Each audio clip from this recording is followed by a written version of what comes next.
सुबह की घटना है। ये लगभग 10 बजे की 11 बजे के आसपास की घटना रही होगी। आज मेरे अंदर से एक बहुत जबरदस्त विचार कौंधा, और वो विचार ऐसा कौंधा कि पूरे दिन उस विचार को लेके चिंतन चलता रहा। हर पहलू पे उसके मैं सोचता रहा। बहुत कम बार ऐसा होता है कि कोई विचार ऐसा आए जिस पे मैं दिन भर चिंतन करूं, वरना मैं बहुत फास्ट चिंतन करके उस विचार को साइड में कर देता हूं। लेकिन ये विचार इतना ज्यादा आत्मिक था, इतना ज्यादा अंदर से कहीं डीप आया था, और सबसे बड़ी बात यह है कि ये मेरे स्वभाव के विपरीत विचार था। विचार ये था कि अब देखो, मैं जो कह रहा हूं तो इसका मतलब ये मत सोचना आप सखा कोई नया काम शुरू कर दिया। ये मैं पहले बता दूं, तुम लोग ऐसा बहुत सोचते हो कि अब सखा कोई नया काम। मैं एक विचार बता रहा हूं कुछ काम नहीं शुरू करने वाला बता रहा हूं। विचार था कि मैं एक वृद्धाश्रम खोलूं, और ये विचार के संबंध में वृद्धाश्रम शब्द या वृद्धाश्रम खोलने की बात सन 95 में 95 में यही विचार मेरे पिता के अंदर आया था। जब उन्होंने अपनी 70 बीघा जमीन उस समय हमारे पास थी, तो उसको दान तक करने के लिए उन्होंने विचार बना लिया था। एक व्यक्ति को वो दान भी कर दे रहे थे, मतलब उन्होंने तो पूरा कर ही दिया था, लेकिन खैर पता लगा कि वो व्यक्ति फ्रॉड है, तो उस पर उन्हें रोक लिया। तो ये सबसे पहले विचार वहां मैंने सुना था, और उस समय मेरा उस पर जवाब था। मैंने कहा, पापा क्या आप बूढ़ों के लिए आश्रम खोल रहे हो? खोलो तो जवानों के लिए खोलो, जवान के लिए आश्रम होना चाहिए, बूढ़ों के लिए आश्रम खोलने की बात। लेकिन आज जब मेरे अंदर ये विचार आया तो इतना गहरा ये विचार था कि मैंने तुरंत ही उस विषय पे चिंतन मनन शुरू कर दिया कि क्या क्या चीजें हो सकती हैं, कैसी कैसी बातें आ सकती हैं। यहां तक कि ये भी बता दूं कि ये विचार केवल विचार के रूप में नहीं आया, इसे आगे कभी ना कभी किसी वक्त मैं करूंगा जरूर। लेकिन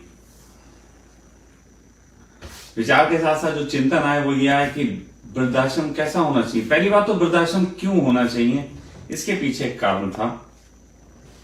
मैं काफी समय से ये देख रहा हूं कि लोगों को, बूढ़े, बीमार, तकलीफ में पड़े हुए, किसी के बच्चे उनका साथ नहीं दे रहे, किसी को और कुछ चल रहा, बहुत तरीके की चीजें लगातार देख रहा हूं। समय के साथ साथ उन चीजों की सार्थकता और व्यर्थता दोनों से परिचित होता हूं। फिर अभी शाम को ऐसी बात करते करते उत्सव कटारिया लड़का है, तो उसने कॉल कर लिया, तो मैं ऐसे कुछ बातें बता रहा था, तो मुझे लगा कि वो आपके काम की भी हो सकती हैं। जैसे आजकल वो कुछ विचारों में बहुत उलझा हुआ है, फ्लैट अर्थ, दुनिया बदलना, लोगों का भला, एक बहुत सारे इस विचारों में अटका हुआ है। तो मैं भी इन विचारों में काफी सारे समय अपना दिया है, अटका रहा हूं। और दुनिया बदलने की अपनी अपनी फिलॉसफी लोगों की रही है। किसी की फिलॉसफी रही है खुद बदलो, आनंदित हो जाओ, दुनिया आनंदित हो जाएगी। किसी को लगा है नहीं, दुनिया को आनंदित करना है। किसी को लगा है कोई विचार में इंप्लीमेंट कर दूं पूरे दुनिया में तो दुनिया आनंदित हो जाएगी। ऐसा बहुत कुछ मैंने अपने जीवन में लगभग हर चीज को थोड़े थोड़े समय तो मैंने जिया है, देखा है गहराई के साथ। तो आज ही की दोपहर की एक घटना है कि एक लड़का मुझसे मिलने आया छत्तीसगढ़ से। 3 दिन से वो बाई बस जर्नी कर रहा था, बदल बदल के 3 दिन से। कल रात को वो यहाँ पहुंच गया था, तो कहीं पे रुका। सुबह वो मुझसे मिलने आया, 1 घंटे के लिए उसका टाइम था। उस लड़के के पास भी यही विचार था कि दुनिया बदल देनी है, दुनिया बदलनी है। उसको बहुत दुनिया बदलने का मन कर रहा था। तो मेरे पास वो सलाह लेने आया था कि उसे लगता था कि वो जो सोच रहा है क्या वो सही है। तो उसका पहला कंसेप्ट ये था कि मैं एक फिल्म है शिवाजी करके, उसमें जिसमें रजनीकांत जो है वो ब्लैक मनी जिन्होंने दवाई रखी होती है उनसे लूटता है, और फिर उससे लोगों की मदद करता है। तो उसका प्लान था कि वो भी कुछ ऐसा करे। तो मैंने कहा देखो बेटा, फिल्मों में जितना आसानी से लगता है कि वो लूट लो इनकी और फिर लोगों की मदद करो, मैंने कहा जितना आसान दिखता है इतना है नहीं, और मुझे लगता नहीं कि तुम ये कर पाओगे जिस तरीके से मैं महसूस कर रहा हूँ, क्योंकि मैं आज की दुनिया में टेक्नोलॉजी और सब चीज़ों को भी जानता हूँ और मुझे पता है कि अब ये डे बाई डे मुश्किल होता जा रहा है। तो फिलहाल ये संभव नहीं है।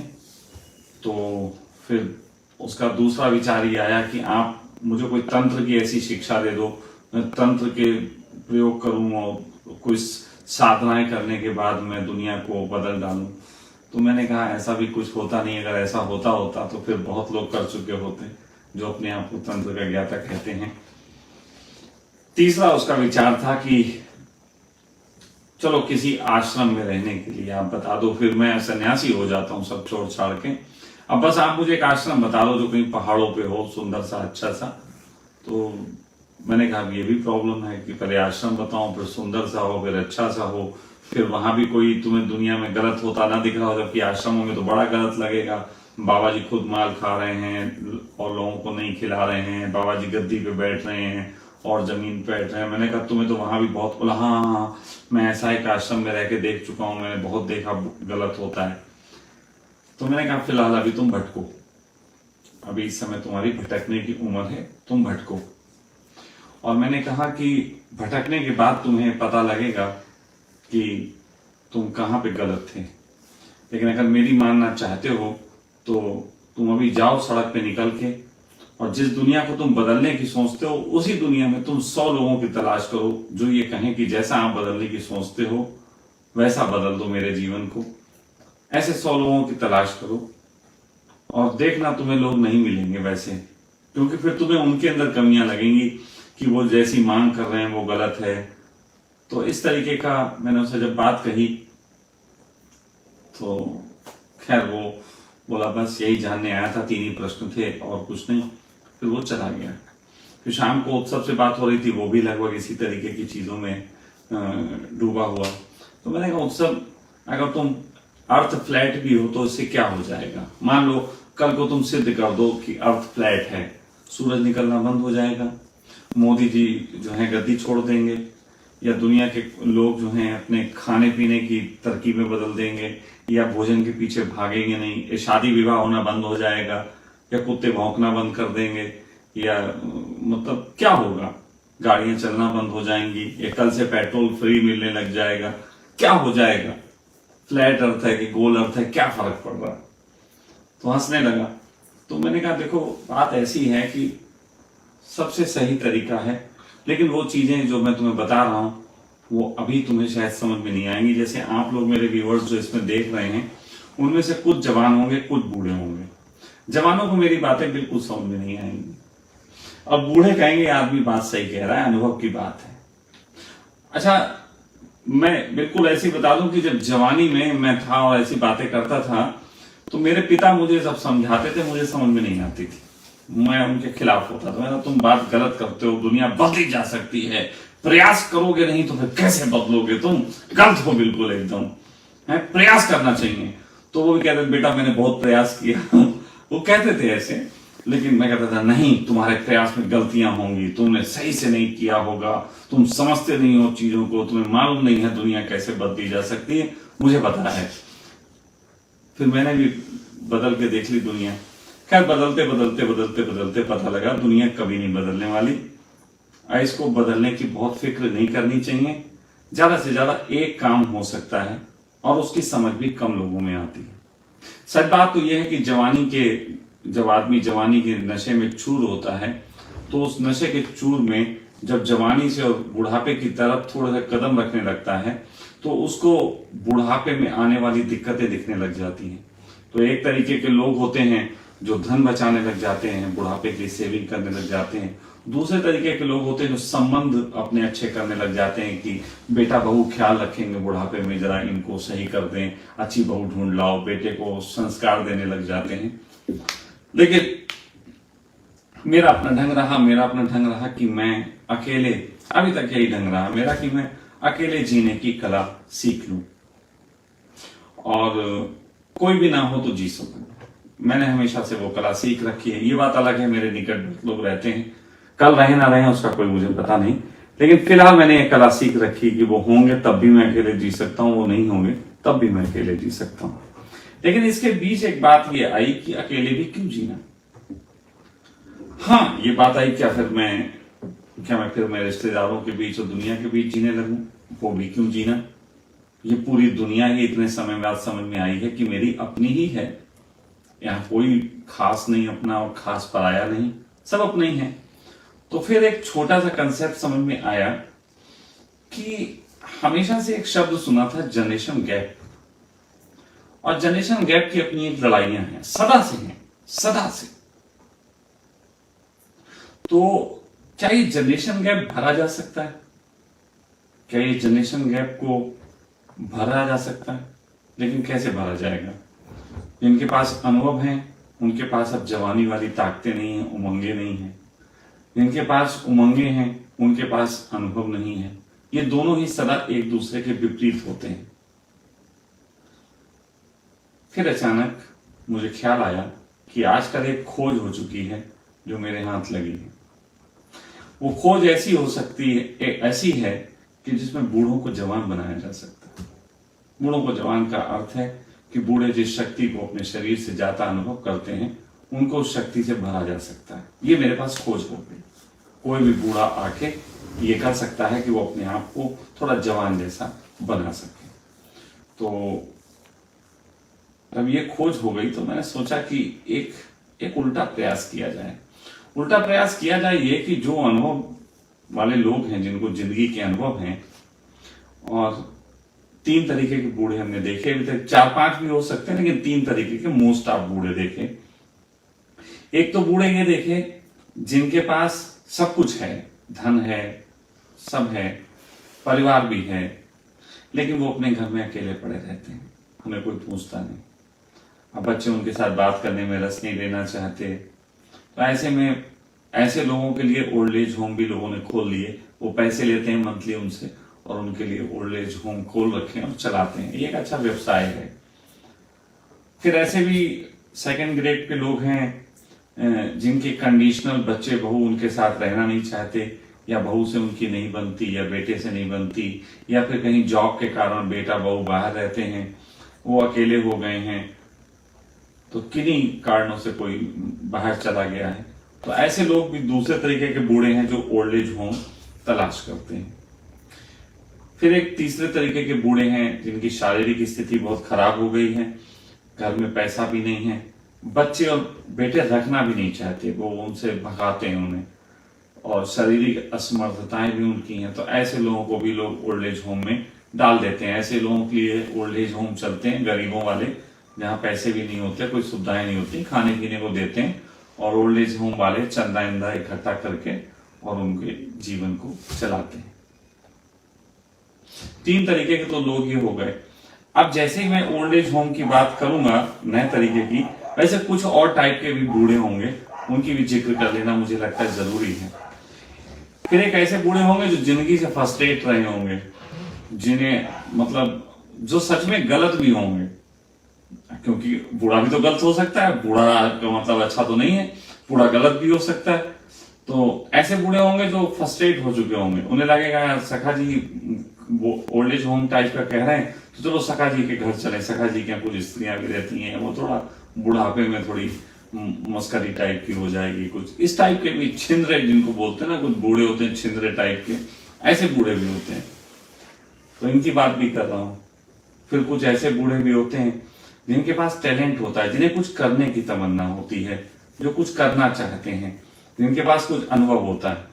अच्छा, उसमें एक तो वो करना चाहते हैं जो सबके गुरु हो जाना चाहते हैं, मैं उनकी बात नहीं कर रहा बूढ़ों की, मैं उनकी बात कर रहा हूं जो कुछ टैलेंट को लिए होते हैं, नई चीजों को वो दुनिया में करना चाहते हैं, लेकिन उनके पास पैसे नहीं होते, या उनको नए समय के हिसाब से चलने की सामर्थ्य नहीं होती, और शरीर भी अपने में दिक्कत दे रहा होता है। तो ये 5 तरीके के बूढ़ों की मैंने बात कर दी। तो मेरे ओल्ड एज होम की जो परिकल्पना थी उसमें ये थी कि पहला बात तो ये कि हमारा ओल्ड एज होम चंदे पे नहीं चलना चाहिए। दूसरी बात ये कि ओल्ड एज होम में सभी तरीके के बूढ़ों के लिए प्रवेश होना चाहिए, सभी तरीके के, इवन की छिंदरे वाले भी, है ना। तो छिंदरे वालों को भी प्रवेश होना चाहिए। अब छिंदरे वाले सुन के खुश होने लगे होंगे, कोई बात नहीं, खुश हो लो, लेकिन छिंदरों को सुधारना भी तो हम जानते हैं, वो उन्हें भी पता नहीं है। खैर वो अभी हम सूत्र नहीं बताएंगे, नहीं पहले से तैयारी करके आएंगे। तो कुल मिला के सभी तरीके के बूढ़ों के लिए व्यवस्था होनी चाहिए, बूढ़े रहें, जिसमें कुछ जो शारीरिक रूप से समर्थ हैं उनको और समर्थ किया जा सकता है अपने जो थेरेपी द्वारा, और उनके अनुभवों के उससे कुछ काम किए जा सकते हैं। बल्कि कहीं ना कहीं मैं शॉर्ट में कहना चाहता हूं ये कि एक ऐसा ओल्ड एज होम जो जवानों के आश्रमों से, जवानों के क्लबों से ज्यादा आनंददायी हो, बस शॉर्ट में अगर समझो तो एक ऐसा ओल्ड एज होम जहां बूढ़े ही अपनी ऐसी सामर्थ्य इकट्ठी करें कि जवान भी देख के जलने लगे कि यार ये बूढ़े तो कितनी मस्ती कर रहे हैं। मतलब आप समझो एक नए टाइप की कल्पना की बात कर रहा हूं, मतलब जैसे समझ लो कि डिस्कोथिक होता है ना, तो डिस्कोथिक में कुछ लोग घुसना चाहते हैं, उनकी गर्लफ्रेंड नहीं होती, वो कहते हैं यार मेरी तो है नहीं, मैं घुस जाऊं। अब वो कहते हैं नहीं, और यहाँ बिना बिना लड़की के प्रवेश नहीं है, तो बाहर रहो। तो बेचारे बाहर खड़े होकर परेशान होते हैं, भाई हम कब घुस पाएंगे, कब गर्लफ्रेंड होगी, जेब में तो पैसे हैं, घुसना चाहते हैं, घुस नहीं सकते। तो ऐसी कंडीशन में जैसे डिस्कोथिक में घुसने के लिए ये तरसते हैं, ऐसे ही मैं ये कह रहा हूं बैन नहीं, ऐसे ही लोग ओल्ड एज होम में जुड़ने के लिए तरसें, जवान तरसें, जवान तरसें। और दूसरी तरफ ओल्ड एज होम में जितने बूढ़े इकट्ठे हों वो सच को उपलब्ध हों। मैं उनको सत्य बोलना सिखाना चाहता हूं। सत्य भी वो वाला नहीं जिसमें वो किसी की निंदा करें, सत्य वो वाला भी नहीं जिसमें वो अपनी तारीफें करें, ना तारीफें अपनी करें ना किसी की निंदा करें, बल्कि वो दुनिया को बताएं कि जिन सब चीजों को पाने के लिए तरसते थे, जिनको वो मूल्यवान समझते थे, जिन चीजों के लिए उन्हें लगता था कि सब कुछ वही है, उन्होंने अपनी जिंदगी में वो सब पाने के बाद पाया कि सब व्यर्थ था। जीवन की व्यर्थता बताने का साहस करें और जीवन के अनुभवों की सार्थकता दिखलाने के लिए काम करें। तो मेरा ये है मानना कि अब वो वक्त आ गया है कि सखा के जीवन में एक और चीज घटेगी, और वो यही होगी कि मैं एक ओल्ड एज होम का भी स्थापना करूं, और वो ओल्ड एज होम में जो है लोग बूढ़े भी हों, जवान भी हो सकते हैं, जो अपने आप को समझ से बूढ़ा मानते हैं, तो ऐसे जवान भी होंगे। बस सखा परिवार का ही एक पार्ट समझ लीजिए, और सखा बुजुर्ग परिवार है ना, क्योंकि समय के साथ बूढ़े होते जा रहे हैं सब। मैं पता नहीं बूढ़ा लग रहा हूं आपको, नहीं लग रहा हूं मुझे पता नहीं, लेकिन निश्चित ही अब ये मेरे पिता का स्वप्न है इसलिए मुझे मिल गया, या इसकी वास्तविक जरूरत है इसलिए मुझे मिल गया, या कुछ लोग कमेंट कर सकते हैं सखा जी बूढ़े होने लगे इसलिए ऐसा सोचने लगे। I have no objection. किसी भी कारण मिला हो, मुझे एक विचार मिला जो इतना आत्मिक था कि मुझे 24 घंटे सोचने पर मजबूर किया। तो सखा के कुछ नंबर्स हैं, इसमें एक नंबर जो है आपको सबको पता ही चल जाएगा, ढूंढ लोगे आप लोग, ये जो वीडियो पढ़ रहा है इस आदमी के नंबर मिले तो मुझसे बूढ़े संपर्क कर सकते हैं अभी से। मैं भी कुछ बूढ़ों को अपने साथ रख के 2 4 5 अनुभव से गुजरूं, उनके झक्कीपन से, उनके बदमाशियों से, उनकी बदतमीजियों से रूबरू हूं, उनकी खूबियों से रूबरू हूं, उनके जीवन की उमंगों से रूबरू हूं, उनके जीवन की निराशा को पहचानूं। तो मैं थोड़ा अभी से इसकी तैयारी करने तक चाहता हूं। और साथ ही साथ मैं आपको ये बता देना चाहता हूं कि सखा वेलनेस की थेरेपी के जल्द ही जो है, मैं नहीं जानता कहाँ, लेकिन जल्द ही जो है सखा वेलनेस की तरफ से शहरों में जो है वो फ्री के कैंप कुछ शुरू किए जाएंगे। फ्री कैंप का अर्थ है वो भी एक क्राइटेरिया होगा, और सिर्फ कोई एक ही आध रोगों के लिए और मुझे करने का मन है, तो उसकी प्लानिंग चल रही है। जैसे ही वो हो जाएगी, कौन सा रोग होगा कि जिसको हम ठीक करेंगे और किस शहर से इसका आरंभ करेंगे तो पूरे इंडिया में। तो ये फ्री कैंप्स के लिए भी एक तरफ सखा परिवार ट्रस्ट जो है काम करने जा रही है। तो फिलहाल आप सबको ये सूचना, ये जानकारी देनी थी कि मुझे मालूम है कि मैंने आज तक जिंदगी में जितना सीखा है उसमें से आप लोगों से बहुत सीखा है, आपकी गालियों से, आपके प्रेम से, आपके कमेंट से मुझे बहुत कुछ सीखने को मिलता है। उम्मीद है आप अपने प्रेरणादायक, गाली भरे, प्रेम भरे या अपने स्वभाव के अनुरूप जैसा भी कमेंट्स करना चाहें नीचे कमेंट जरूर करें। हाँ, अंत में कहता हूं, कुछ लोगों ने लाइव है बीच में देखना शुरू किया होगा, उनसे कहता हूं कि मेरा ये वीडियो शुरू से देखना शुरू करो, फिर आपको पूरी बात समझ में आएगी कि मैं कह क्या रहा था। आज इतना ही, मौज में आ गया था, मौज में हूँ, मौज में जी रहा हूँ और मौज में ही कुछ और भी करने के लिए प्रेरित हुआ। इसके लिए अस्तित्व को प्रणाम। आप सबको गुड बाय।